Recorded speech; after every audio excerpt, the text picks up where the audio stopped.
बुद्धिमान व्यक्ति खुद को अनावश्यक रूप से खतरे में नहीं डालता, क्योंकि ऐसी बहुत कम चीजें हैं जिनके लिए वह पर्याप्त रूप से परवाह करता है। लेकिन वह बड़ी मुश्किलों में अपनी जान तक देने के लिए तैयार रहता है, यह जानते हुए कि कुछ परिस्थितियों में जीना सार्थक नहीं है।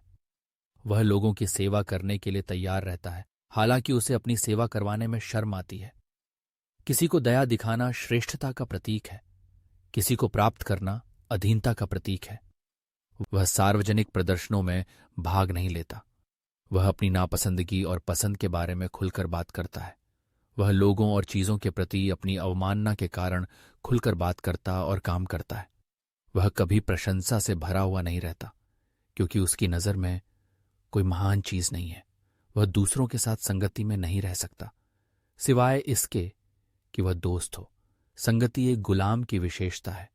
वह कभी भी द्वेष महसूस नहीं करता और हमेशा भूल जाता है और चोटों को अनदेखा कर देता है। वह वो बात करने का शौकीन नहीं है। उसे इस बात की कोई चिंता नहीं है कि उसकी प्रशंसा की जाए या दूसरों को दोषी ठहराया जाए। वह दूसरों की बुराई नहीं करता, यहां तक कि अपने शत्रुओं की भी नहीं, जब तक कि वह स्वयं उनके बारे में न हो। उसका चाल चलन शांत है, उसकी आवाज गहरी है, उसका भाषण संतुलित है। वह जल्दबाजी नहीं करता, क्योंकि वह केवल कुछ ही चीजों के बारे में चिंतित रहता है। वह उग्रता से ग्रस्त नहीं है, क्योंकि वह किसी भी चीज को बहुत महत्वपूर्ण नहीं समझता। एक कर्कश आवाज और जल्दबाजी भरे कदम एक व्यक्ति को सावधानी से आते हैं।